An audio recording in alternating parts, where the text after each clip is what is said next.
Okay, so to finish this conference, I'd like to invite a few makers to share what workshops and training schools in science and violin making have brought to them, just to give some of you participants a flavor of what it can be.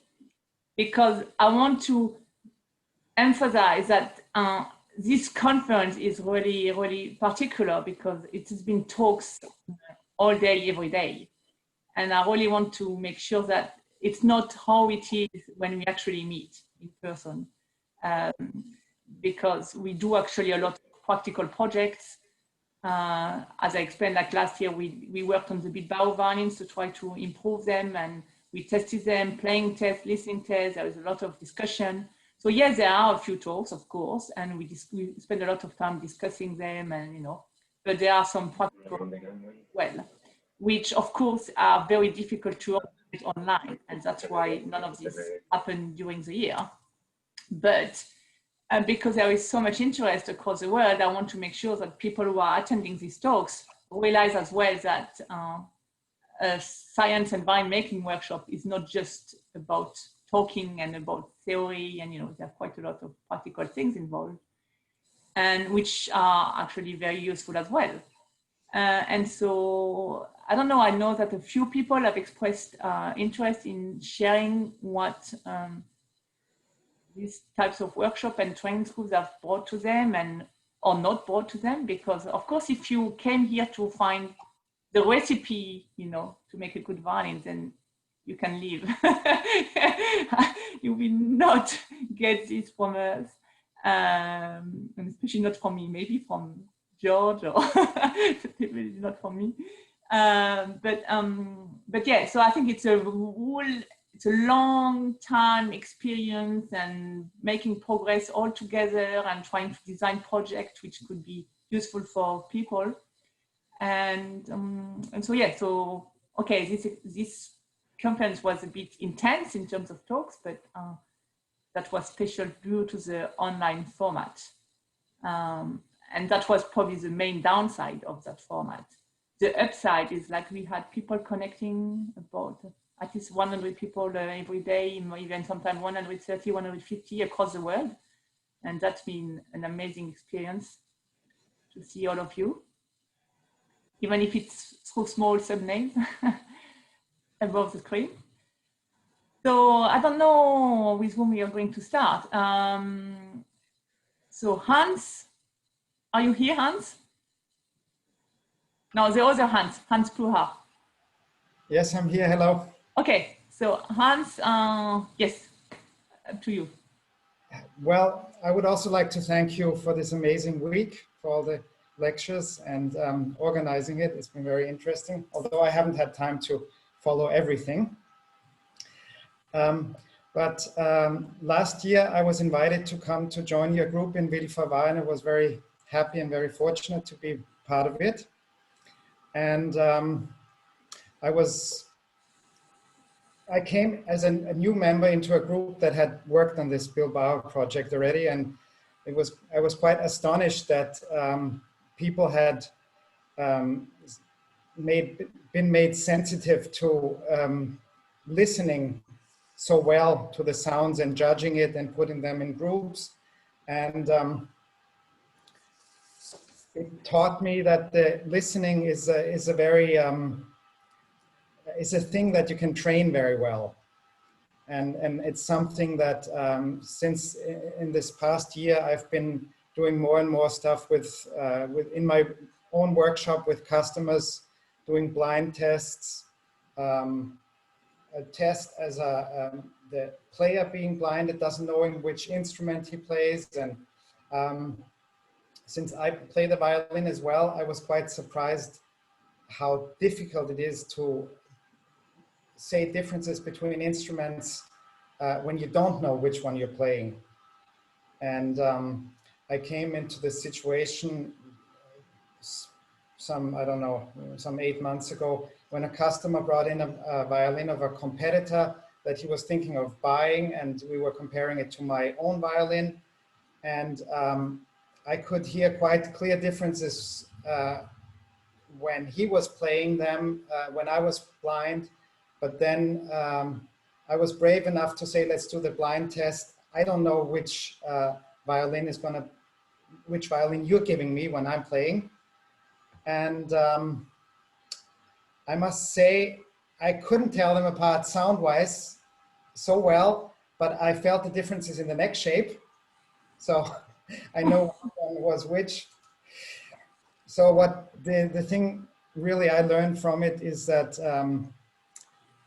to have real security, certainty is when you can pass the blind test or even the double blind test, and you construct the tests very well and can get some consistent results out of it. So that's something I would like to continue doing in the future. Maybe having a good setup in the workshop with a microphone, having the same violin being played with different sets of strings or different sets of a bridge or something, and putting that test out to maybe 100 people and seeing if there are real strong results being able to obtain. So, I don't know what else I can say. I've been making instruments for 25 years, and when the Joe Curtin published his data on the old Italian violin tops, was a revelation for me, and I started paying attention to frequencies and weights and copying arches, and it has enabled me to achieve much more consistency in making. I think what we have to avoid is tapping in the dark and being able to do consistent work. And so coming together, I've been attending the Oberlin making workshop, I think 5 or 6 times in the last 15 years, and the amazing thing is meeting all the other makers and knowing their approaches, and it's just something you can't do on your own in the workshop. You can't simulate all this experience from different makers, and that's something you have been continuing in the Vsa workshop too, and I'm very grateful to be part of the group. So that's my contribution. Thank you very much, Hans. Rus, would you like to say something, being part of the Bilbao project and Vsa group, having made a violin for the Bilbao project? Yeah, I will be short. I'm not such a good talker. So yes, I made a violin for this project, and it was a great honor for me, and super interesting to listen to them and to learn to hear the differences, and then really to learn which kind of sound do I like, and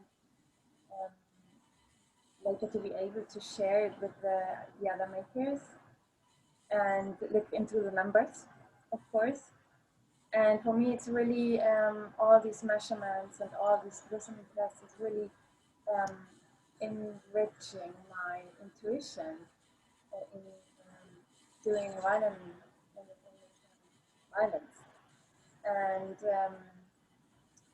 I must say a big thank you to Claudia, to George, to Unai, and to everybody who is part of this group. It's really wonderful, and I really miss see you in person.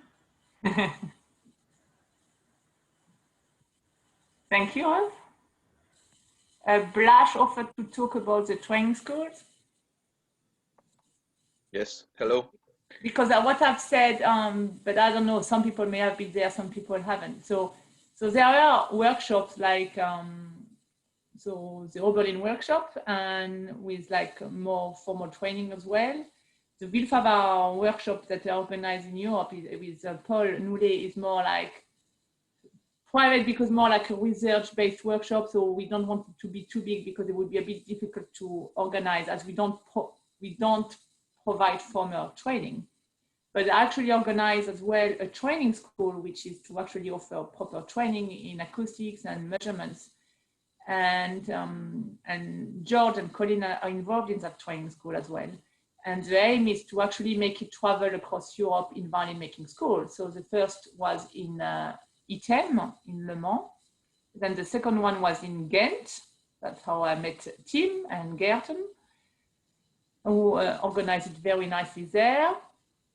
And then the third one was in Mittenwald, amazing organization there as well. So the idea is like I'm in charge of the scientific aspect, and I have a local team there who is more in charge of the logistics aspects, even though I do a bit as well, but just, and last year I was hoping, this year I was hoping to do it in Italy, but then yeah, COVID came along, so it didn't happen. So these training schools, they are open to anyone. There are some fees, but we try to quality keep them as minimal. And the more participants, the less fees there are.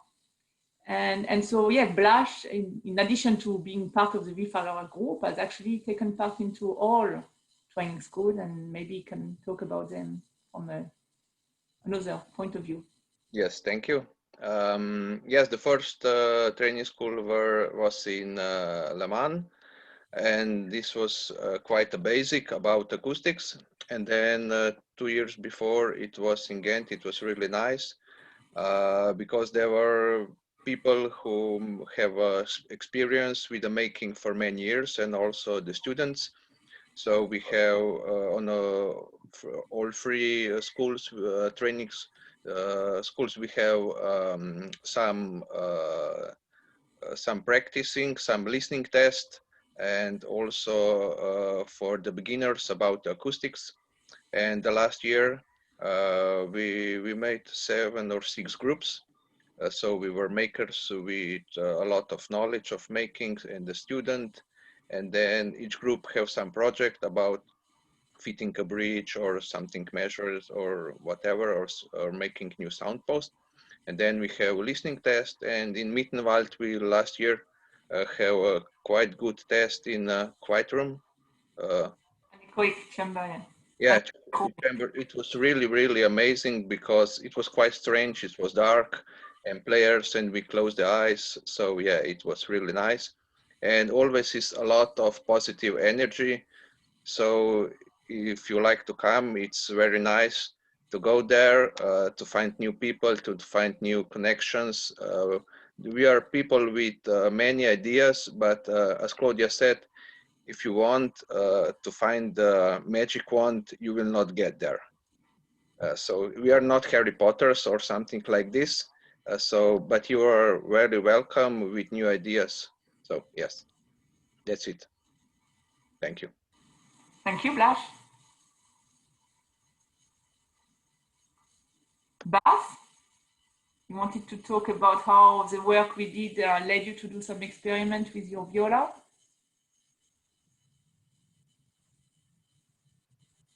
No, Bas is not here.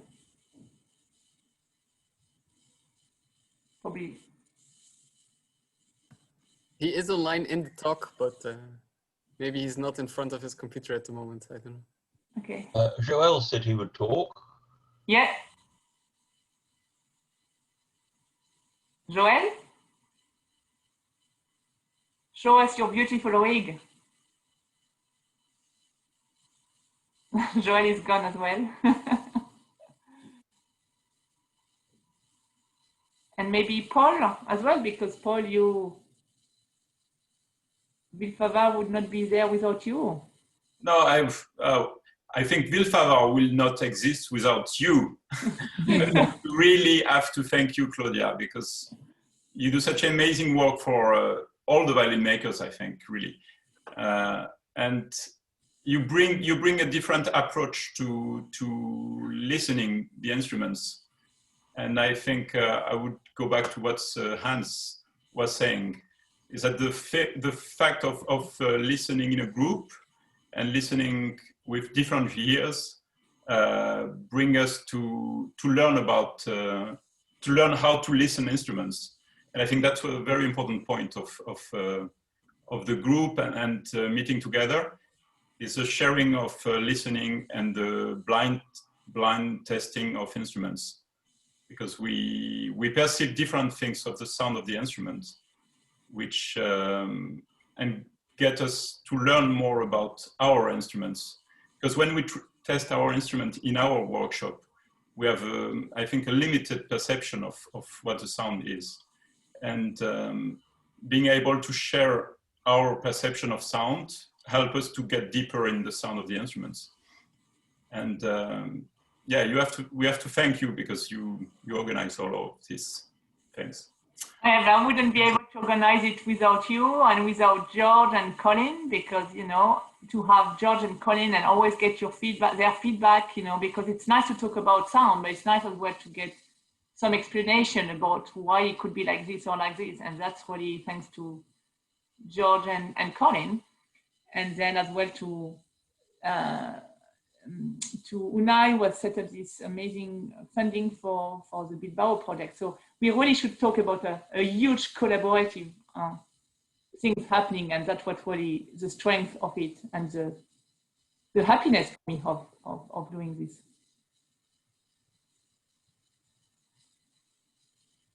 I didn't actually offer to speak. I think I have to, because I'm the non-real maker amongst you in many ways. I'm probably the oldest by quite a long way, most of you. I can't tell you what a privilege it's been over the various years, thanks to Claudia and everyone else that's been organizing these sorts of meetings.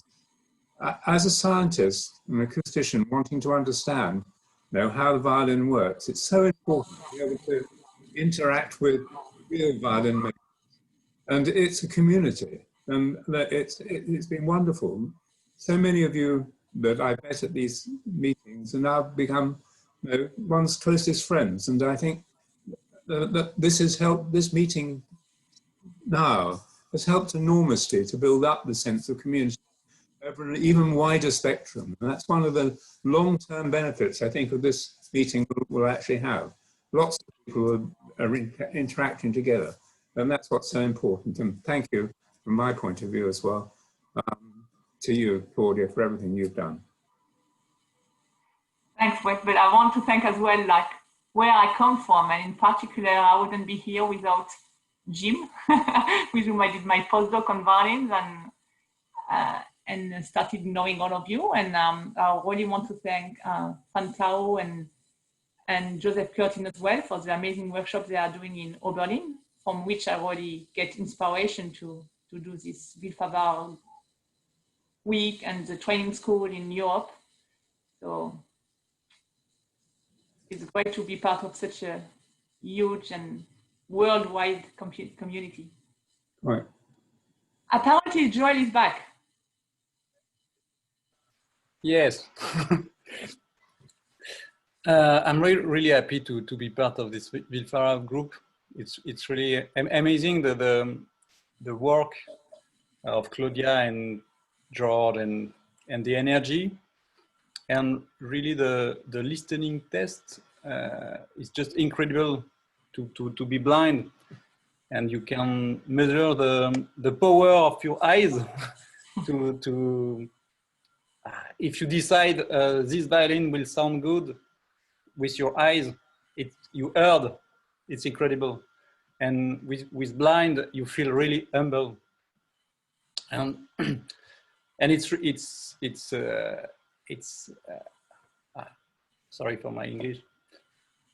With training, it's incredible to keep concentrate only with your ear, and we have to do that more and more. And for the science point of view, I think it's really, for many makers, it's a new world, a new language. It's quite complicated to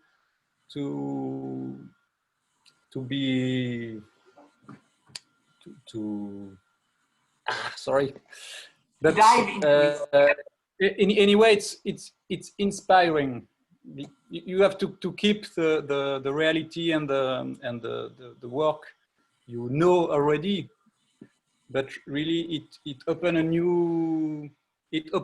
the mind, really.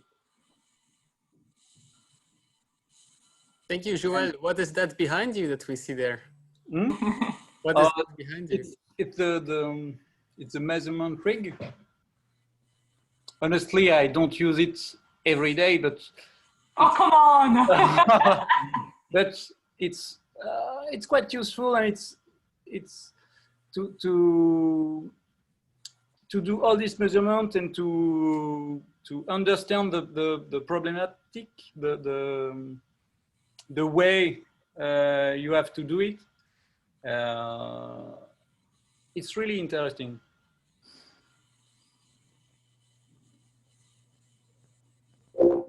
Okay.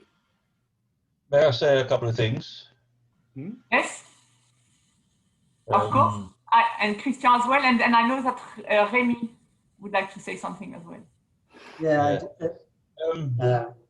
I just want to say, sorry, somebody talking or no? So I was just to say, I start to make research in Emil Lab, the 70s, and how amazing it's the change of today. At this time, violin maker was looking at scientists as just crazy people and not useful, and scientists was looking at the violin maker like a monkey, stupid person. And it's very nice to see also a community of scientists and makers are today. Okay, everybody know what is the limit of the others and work together and not just laughing at each other. It's really, really nice to see, because it has been a very long way from the 70s. In this direction, I think it's nice. That's it. Yeah, I think you agree, and especially I think in France. France was mainly in France. You're right. Sorry, I forgot to mention it. I've heard very bad France things. France was really, really behind US, for example, about this research and the mutual respect of the two communities. France was really, really far. Yeah, because when I arrived in 2009, I could hear really bad things. Saying, imagine in the 70s. Researchers are using makers to make experiments on their back and to publish behind them, and and I was like, what? Everybody was laughing at me at this time because I was working at Jussieu with Emil Lab. Yeah. And everybody was making fun of me. The only one was Jean Schmidt.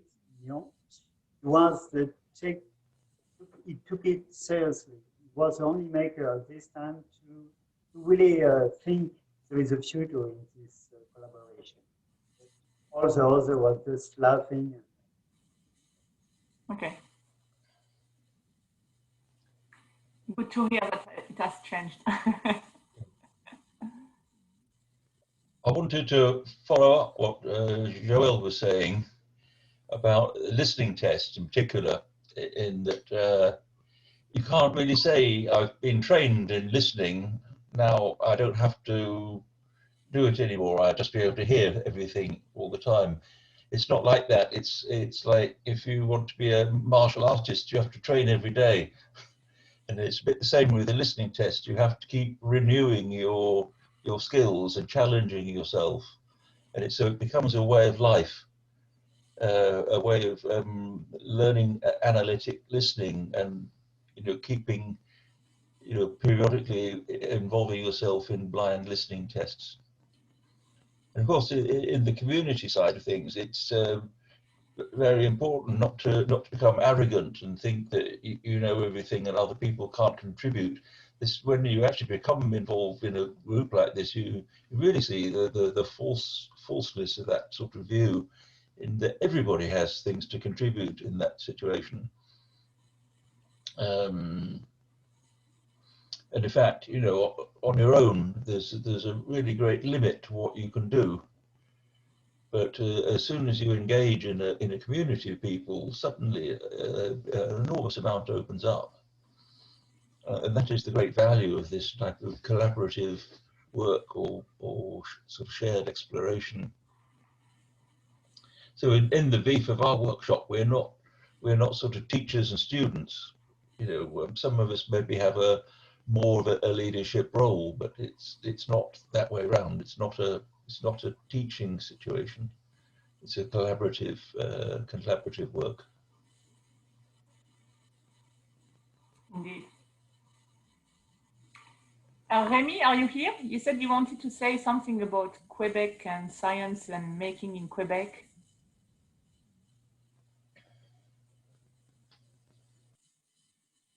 Oh, maybe it's gone.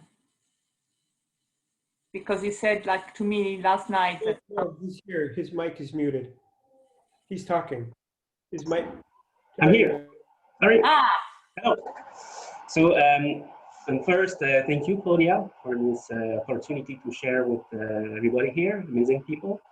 And so I'm from the violin making school in Quebec City, and I've been a student here. I've been teaching violin making, and now I'm the head of the violin making school.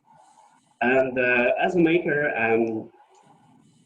this kind of workshop had a very deep influence on how I view my work as a maker.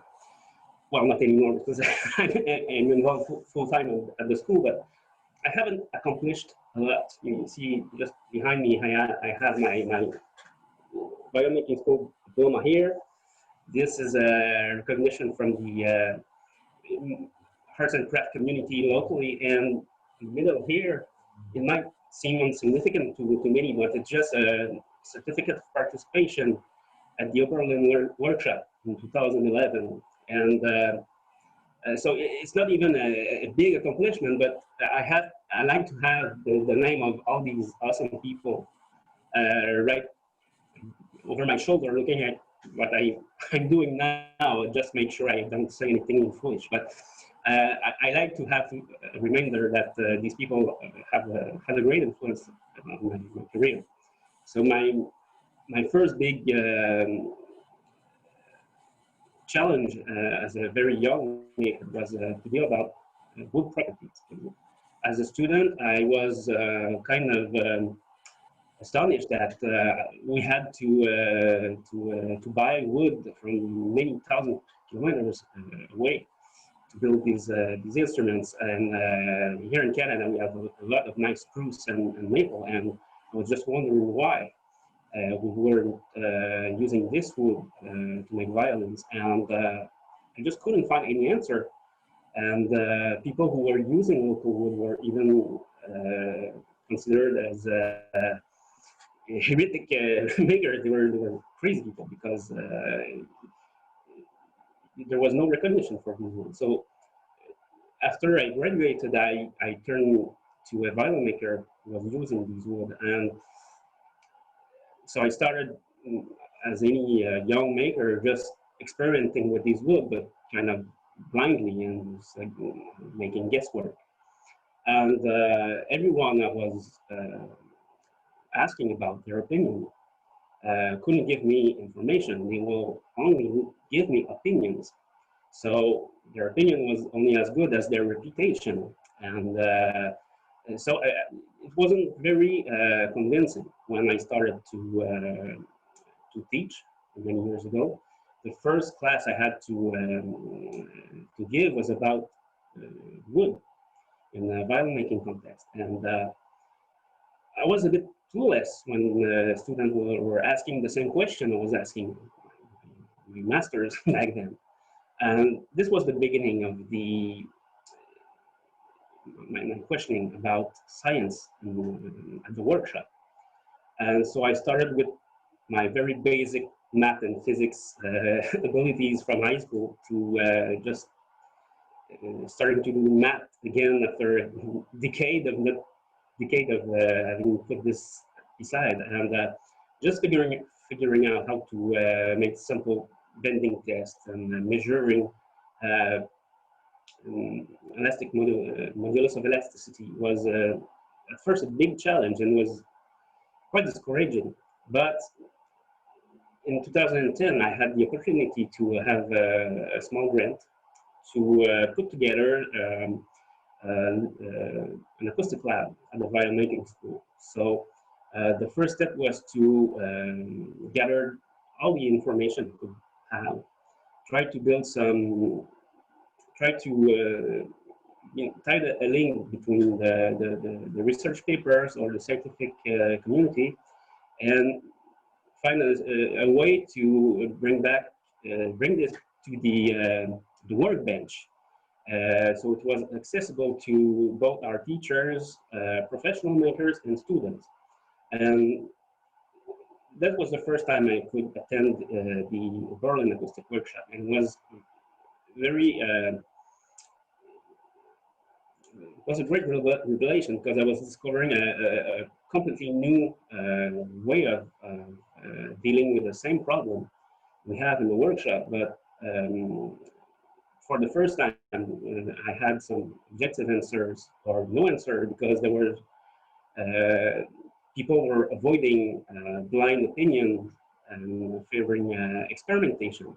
And so I met people there with whom I was able to get validation about our methods.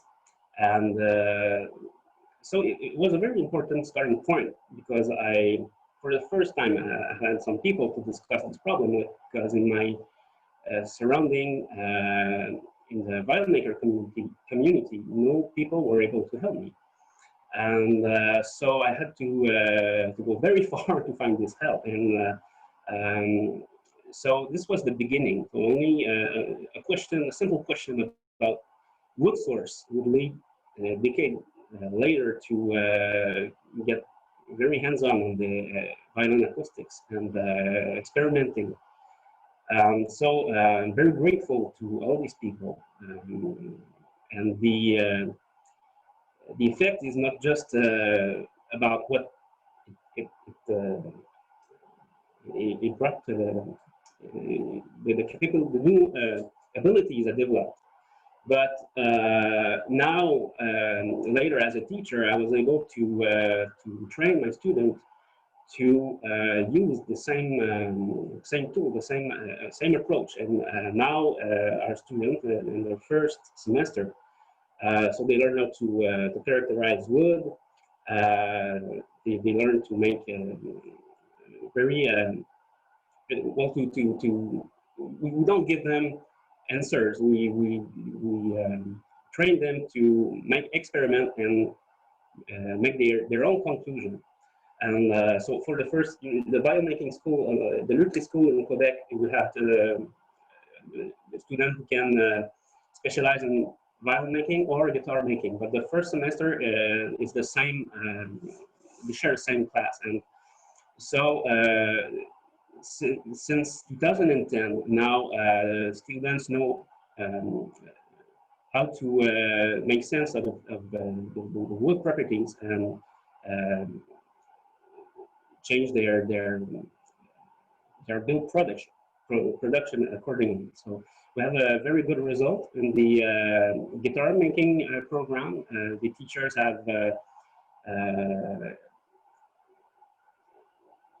I don't know, we're very hands-on with the techniques, and now we have a very good result. But you know, violin makers are a bit harder to convince. And so in violin making program, we're still working to find ways how to integrate more science to their training. And it's always a way to, you know, have objective answers rather than opinions, although both are good as an apprentice. But as a teacher, if you don't give objective answer, you don't feel right, you know. So this has a lot of impact in the violin making school. So I'm very grateful for that. And also in a selfish way, because now I have some people to discuss this problem with.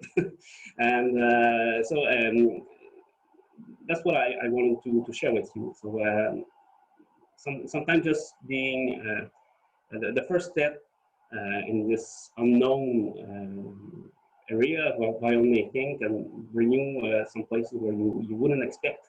And to me, it was only positive. And so I wanted to thank you all of the people out there who I met at Oberlin, and you're still a part of my my everyday job.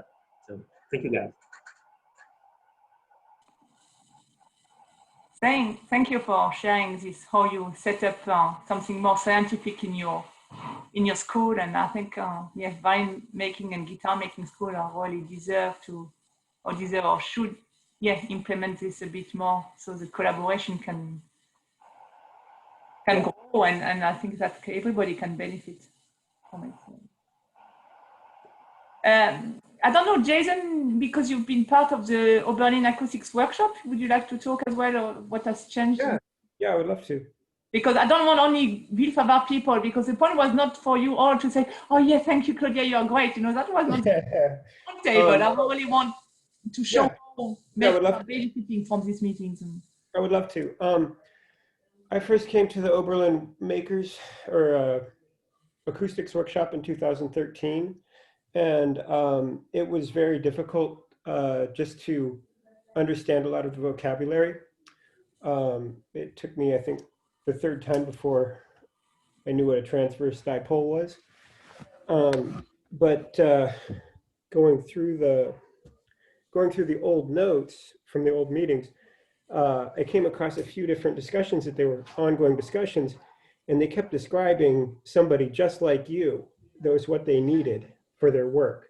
And so, yes, it's really great that you finally came along and were able to make us listen to the instruments and not just look at the numbers. But then I think the fourth time I went was when there were probably 10 makers that just took instruments apart. Well, we measured spectrum, had a blind listening test. Suggestions for modifications were made by George, Sam, and Joseph, maybe? And Joseph, yeah. So, and then we made those interventions, and then during the week, you know, people were taking off tops, regraduating, putting new bass bars in, and then had a blind listening test at the end to see what those interventions actually did and what the spectrum looked like. And it was just so much more practical. And then last year, I went to Makers again, and it was really conspicuous looking around who was not in the room. And I realized so many makers now were at the acoustic side. And it's just really exciting, the work that's being done. And I mean, I know I'm one of those people that has bugged you every time I've seen you about this Bilbao results.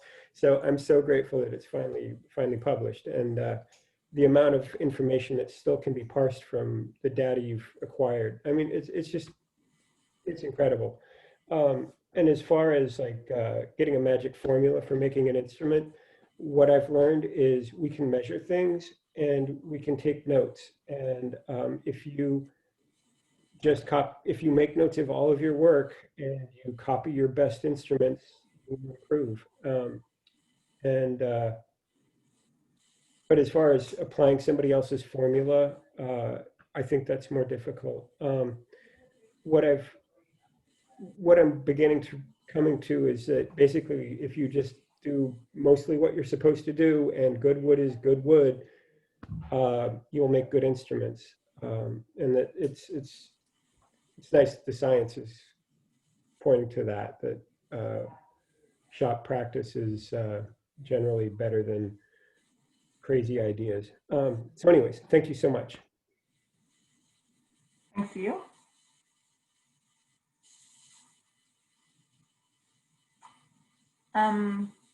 Does anyone want to contribute to that discussion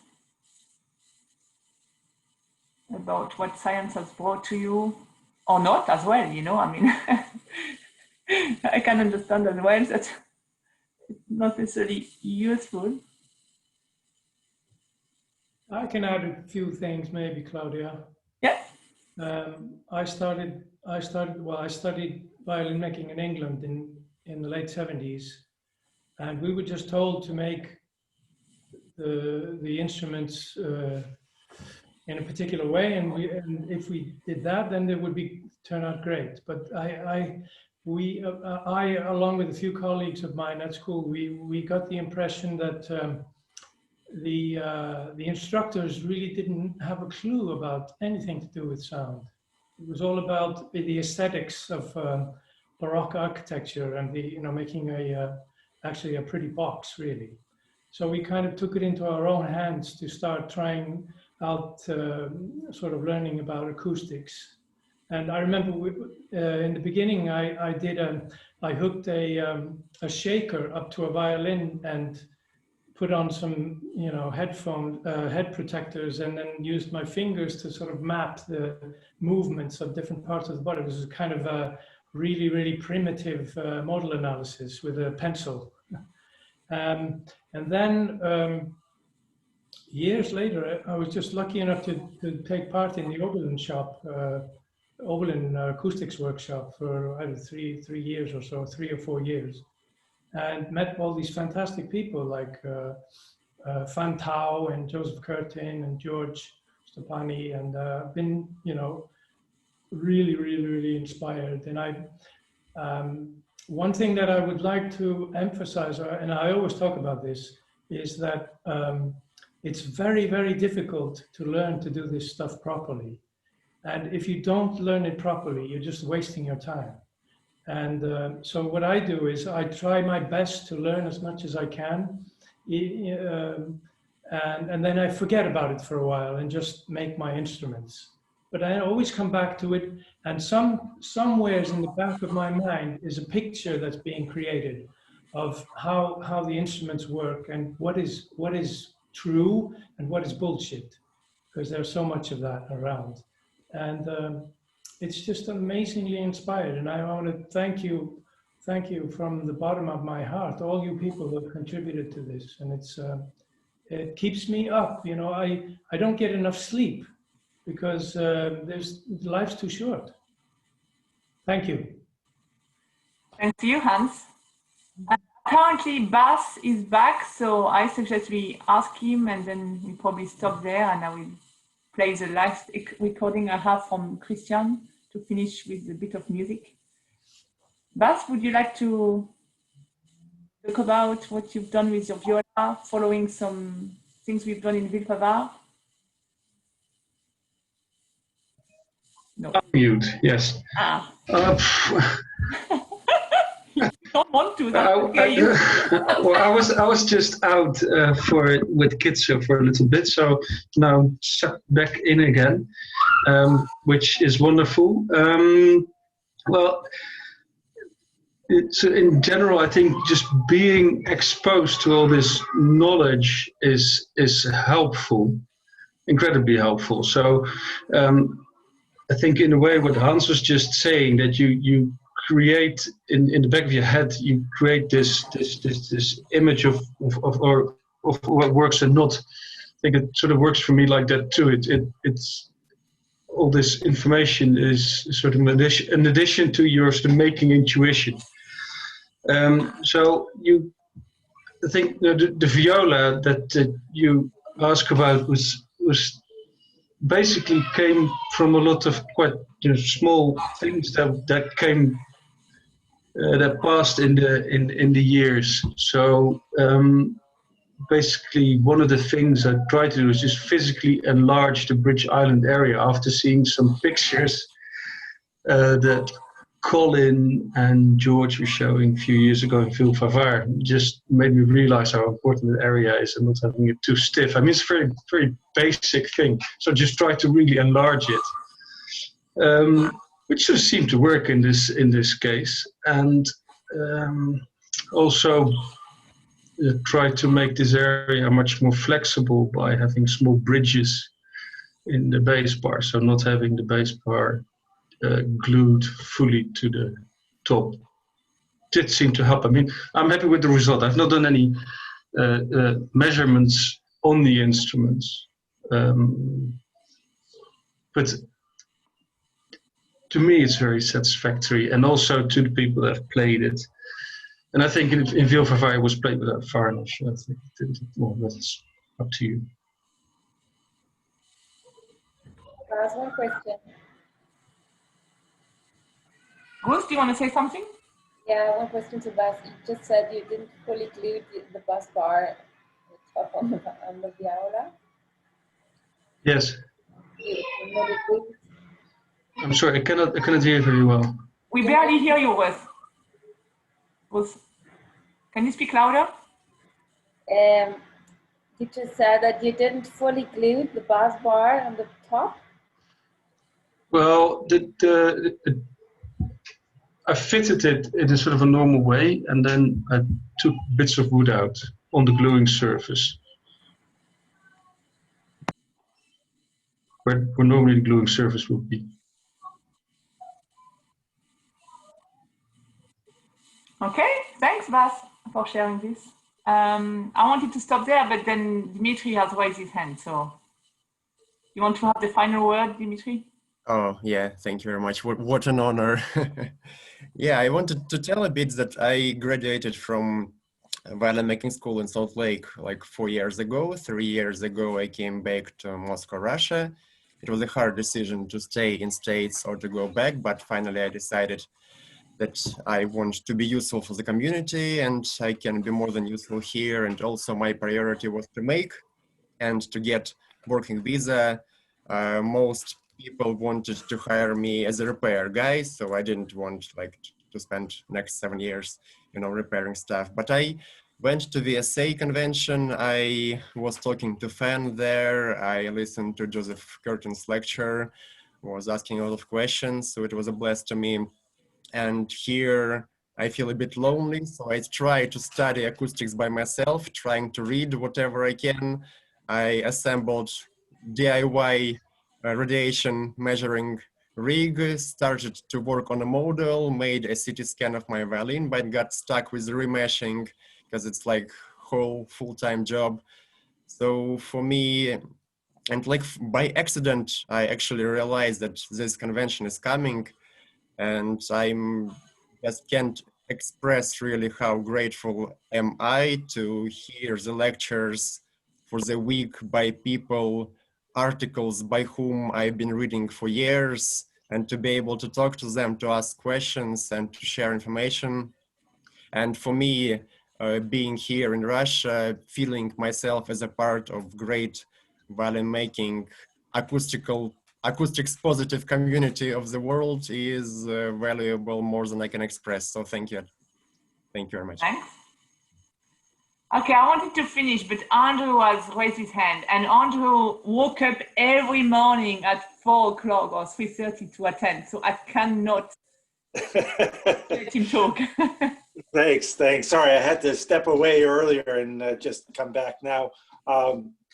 My background is not in science. It was from the arts, from playing and from music and from arts in general. I have my approach always to the violin making was not from the woodworking, but from being a player, from the musical side of it. So I always felt like I had a intuitive sense of what I wanted to try and achieve. The scientific element, about maybe 15 years ago or so, I started to do more reading. I felt, for many years I was a restorer and head of a workshop in Boston for Chris Runing, and I would oversee restoration work and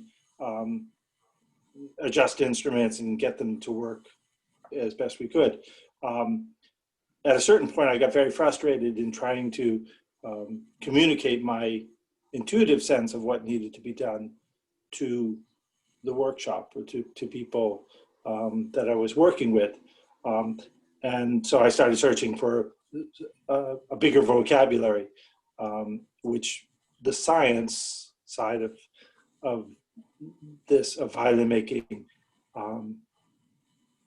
gives you a way to talk to people in concrete terms, and explain things, explain phenomena in more concrete terms. It's hard enough to remember. I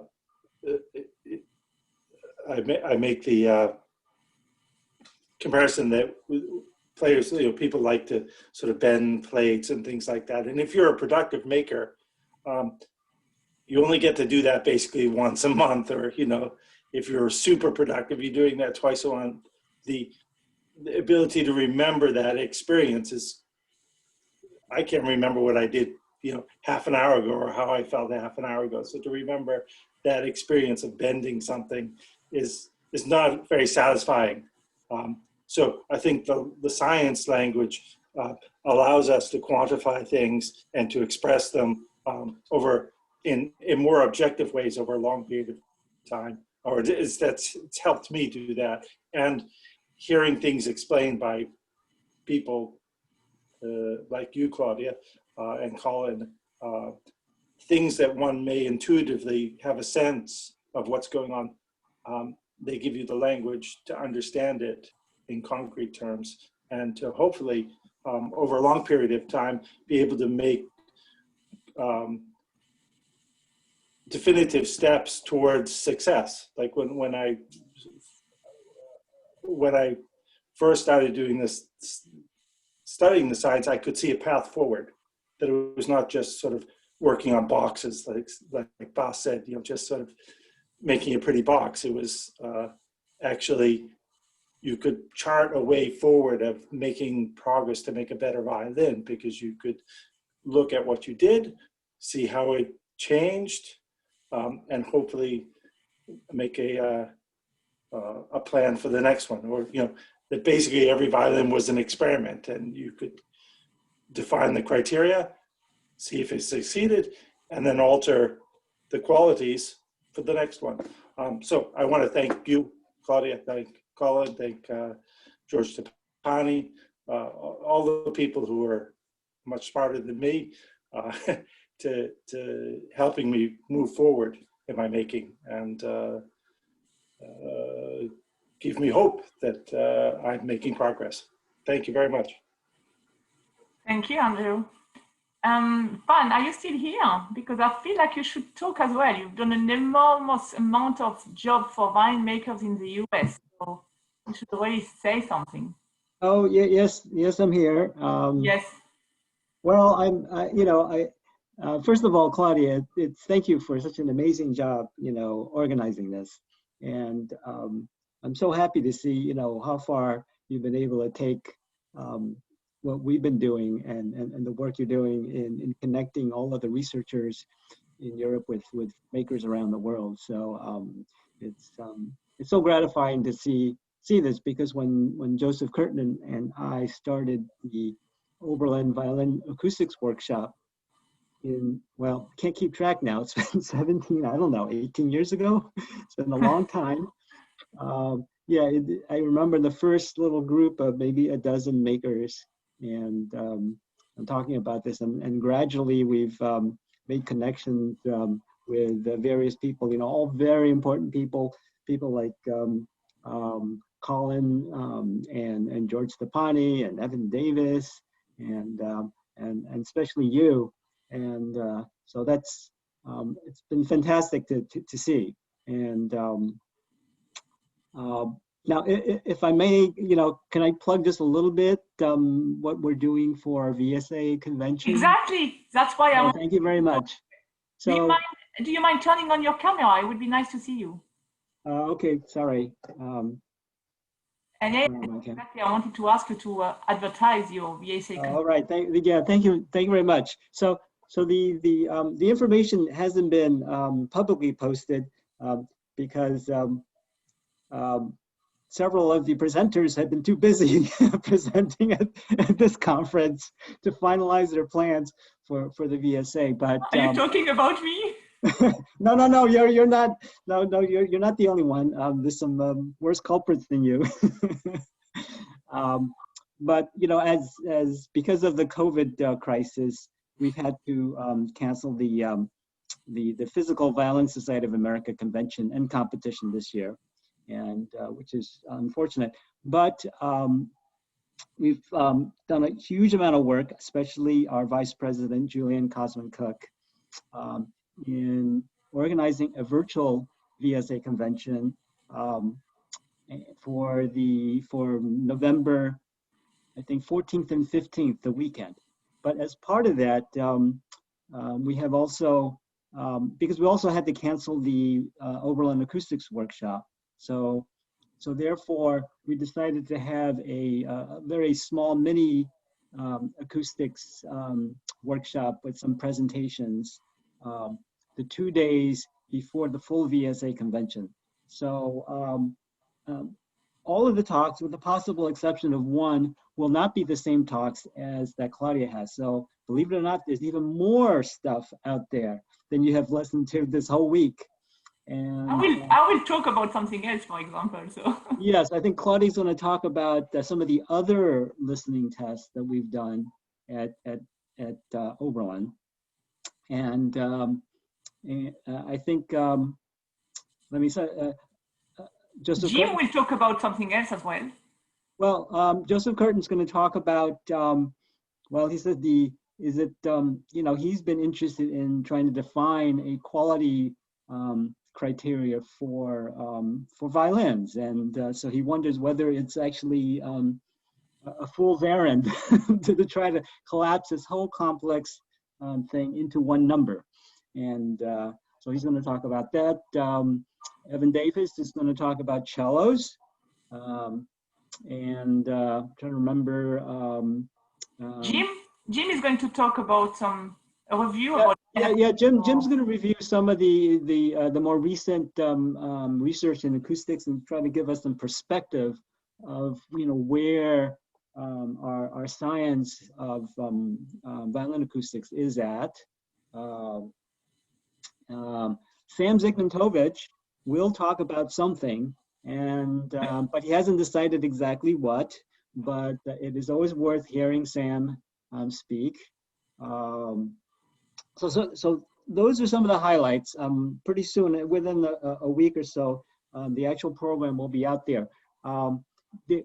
Although there is a fee for registering for the VSA convention, pretty much it's essentially free if you renew your VSA membership, because I think there's a $80 registration fee for the whole convention, which includes the Oberlin Virtual Acoustics Workshop talks. But that $80 is you can use towards the renewal of your Violin Society membership.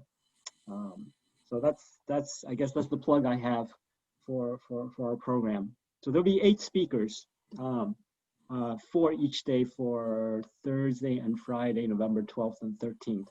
And then 2 more days of VSA convention, other talks on other subjects as well, you know, more traditional subjects. Right, looking forward to it. Yeah, so if you didn't have enough of this, I want more. So another month, there'll be even more of this stuff. Then nothing for a few months, don't worry. well, yeah, while we recover. But, you know, one of the things, I saw another question up on the chat about, are there going to be more of this?